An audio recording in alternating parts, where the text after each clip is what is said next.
আন্তর্জাতিক প্রসঙ্গ, ভারতের পূর্বাঞ্চলীয় রাজ্য বিহারের বিধানসভা নির্বাচনে ভূমিধস জয়ের পথে নীতিশ কুমারের জনতা দল ইউনাইটেড জেডিইউ।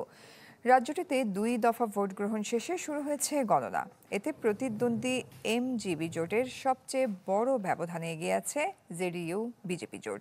সব ঠিকঠাক থাকলে দশমবারের মতো বিহারের মুখ্যমন্ত্রী চেয়ারে বসবেন নীতিশ কুমার। নতুন বাংলাদেশ গড়তে এলো জুলফিকার স্টিল।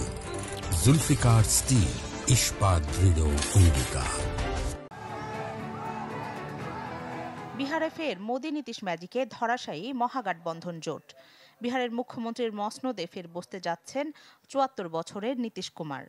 শুক্রবার সকাল থেকে ভোট গণনা শুরুর পর থেকেই তা স্পষ্ট হতে শুরু করে।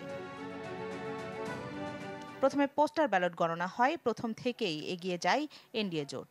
প্রথম 2 ঘন্টার গণনাতেই পেরিয়ে যায় 122 আসনের ম্যাজিক ফিগার। বিহারের 243 আসনের মধ্যে 2 শতাধিক আসনে এগিয়ে নীতিশ মোদির জোট। অন্যদিকে আরজেডি বাম কংগ্রেসের মহাগঠবন্ধনে গিয়ে মাত্র 35 আসনে। পদ্মঝড়ে এবারও পরাজয়ের স্বাদ নিতে যাচ্ছে কংগ্রেস।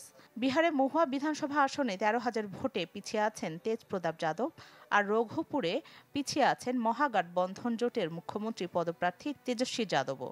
প্রায় 3,000-এর বেশি ভোটে পিছিয়ে আছেন তিনি।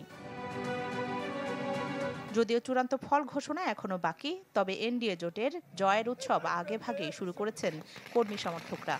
বিহার, দিল্লি, কলকাতায় উল্লাসে মেতেছেন তারা। দলীয় পতাকা, ঢোল নিয়ে রাস্তায় নেমেছেন হাজার হাজার মানুষ, দিচ্ছেন দলীয় নানা স্লোগান। অন্যদিকে মহাগঠবন্ধন শিবিরে নেমেছে নিদারুণ হতাশা। বিহারের 48টি জেলায় মোট 46টি ভোট গণনা কেন্দ্র স্থাপন করা হয়েছে। নির্বাচন কমিশন জানিয়েছে 122 জন রিটার্নিং অফিসার ও পর্যবেক্ষকদের তরফ থেকে এই প্রথমবার কোনো বুথে পুনর্নির্বাচনের দাবি ওঠেনি। নির্বাচন কমিশনের তথ্য মতে বিহারে প্রথম দফায় ভোট দিয়েছেন 65.08% এবং দ্বিতীয় দফায় ভোট দিয়েছেন 68.74%। 2 দফা মিলিয়ে বিহারে মোট ভোটারের হার 66.91%, যা গতবারের চেয়ে 9.62% বেশি। অতীতে কখনোই এই হারে বিহারের মানুষ ভোট দেননি। Desk report, channel 24।